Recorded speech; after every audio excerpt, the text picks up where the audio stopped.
നമ്മുടെ ഈ ദേശീയപാത ഒരു വലിയ പ്രശ്നം തന്നെയാണല്ലോ.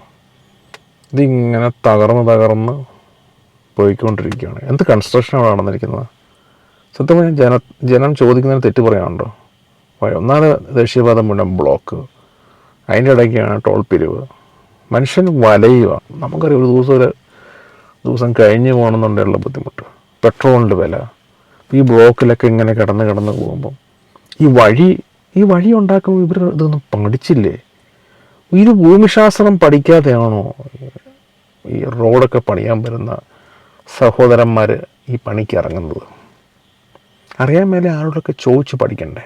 ആ ലോക്കലായിട്ടുള്ള ആൾക്കാർ, ആ ഭൂമിയുടെ ശാസ്ത്രം, ആ ഭൂമിക്ക് എന്തൊക്കെ പ്രശ്നങ്ങളുണ്ട്, അതൊക്കെ പഠിക്കാതെയാണോ? ഭൂമി മുഴുവൻ ഇവരുണ്ടാക്കി വെച്ചിരിക്കുന്ന മുഴുവൻ ഇടിഞ്ഞിടിഞ്ഞ് പോരുവാണ്. ഈ നാഷണൽ ഹൈവേ അതോറിറ്റിയൊക്കെ എന്താണ്? സോഷ്യൽ മീഡിയയൊക്കെ എടുത്തു കഴിഞ്ഞാൽ കമൻറ്റ് ബോക്സ് മുഴുവൻ ഒരു വിഭാഗം പിണറായി വിജയനെ തെറി പറയും, ഒരു വിഭാഗം നാഷണൽ ഹൈവേ അതോറിറ്റിയെ തെറി പറയും, മറ്റൊരു വിഭാഗം കേന്ദ്ര മിനിസ്ട്രിയെ തെറി പറയും.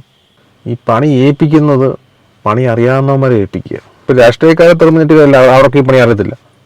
പണി അറിയാവുന്നവരെ അവർക്ക് കോൺട്രാക്റ്റ് കൊടുക്കുക. ഇത് പല സ്ഥലത്ത് ഈ വീഴ്ചകൾ വരുമ്പം അതിനെക്കുറിച്ച് പഠിക്കണം. പഠിച്ചിട്ട് നമുക്ക് അവരുടെ ടെൻഡർ എടുത്ത് ദൂരെ അടുത്ത ആൾക്ക് കൊടുക്കുക, അല്ലാതെ എന്ത് ചെയ്യാൻ പറ്റും? ഇത് നഷ്ടം എന്ന് പറയുമ്പോൾ ഇത് ഞാനും നിങ്ങളും അടങ്ങുന്ന ജനതയുടെ പൈസയല്ലേ? നമ്മൾ ടാക്സ് ആയിട്ടും മറ്റും കൊടുക്കുന്ന പൈസയൊക്കെ അല്ലേ പോകുന്നത്? ഒരു ഭൂമിയെക്കുറിച്ച് പഠിക്കാതെ എന്ത് പണി അവരോട് ചെയ്തിരിക്കുന്നത്? ഇട്ടിരിക്കുന്ന ടാറൊക്കെ മുഴുവൻ ഒലിച്ചു പോകുന്നു. പോക്കറ്റ് റോഡ്സ് ഒന്ന് ക്ലീൻ ചെയ്ത് ടാർ ഇടുകയാണെന്നുണ്ടെങ്കിൽ ഈ ബ്ലോക്കുകളൊക്കെ വരുമ്പം അതിലെ കൂടെ കയറ്റിവിടായിരുന്നു കുറച്ചെല്ലാം. അത് വേനൽക്കാലത്ത് ചെയ്യണം, മഴക്കാലത്തല്ലേ ചെയ്യേണ്ടത്. ഇതിങ്ങനെ പരസ്പരം രണ്ട് കൂട്ടരും, കേന്ദ്രം സംസ്ഥാനത്തെ പറയും, സംസ്ഥാനം കേന്ദ്രത്തെ പറയും. ഇതിൻ്റെ ക്രെഡിറ്റ് എടുക്കാൻ വേണ്ടി രണ്ടുപേരും വരും. തകർച്ച കഴിയുമ്പം അങ്ങോട്ടും ഇങ്ങോട്ടും ചെറിയാണ്. സംസ്ഥാനം പറഞ്ഞ് അടുത്ത് കൊടുക്കുന്നേ ഉള്ളൂ, കേന്ദ്രം പറഞ്ഞ് ഇവരെടുത്ത് കൊടുത്ത റോഡ് ആ സ്ഥലത്തിൻ്റെ പ്രശ്നമാണെന്ന് പറയും.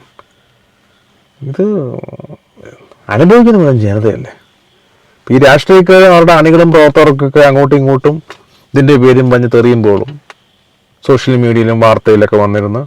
പക്ഷേ ഇവരുടെ പേഴ്സണൽ സ്പേസ് ഇരിക്കുമ്പോൾ കൈ കൊടുത്ത് കെട്ടിപ്പിടിച്ച് കൂട്ടുകാരാണ്. പറയുമ്പോൾ അവരെല്ലാം പല ആൾക്കാരാണ്, സ്നേഹവും സൗഹൃദവും ഒക്കെ ഉണ്ട്. പക്ഷെ ഇതിൻ്റെ പേരിൽ ഇടിയും കുത്തും തൊഴിയും ഉണ്ടാക്കുന്ന അണികളും പ്രവർത്തകരൊക്കെ അറിയുന്നുണ്ടോ? സോഷ്യൽ മീഡിയയൊക്കെ എടുത്തത് അങ്ങോട്ടും ഇങ്ങോട്ടും തള്ളക്കി പൊടിയും തന്തയ്ക്ക് പൊളിയാണ്. വീട്ടിൽ കിടക്കുന്ന തന്തയും തള്ള എന്തിനാണ് തെറി പറയുന്നത്? അവർ ഈ റോഡിൽ കൂടെ ഒന്നും ബോട്ട് പോയില്ലല്ലോ. വീഡിയോ ഇഷ്ടപ്പെട്ടെങ്കിൽ ലൈക്ക് ചെയ്യുക, ഷെയർ ചെയ്യുക, സബ്സ്ക്രൈബ് ചെയ്യുക. Okay, bye, take care.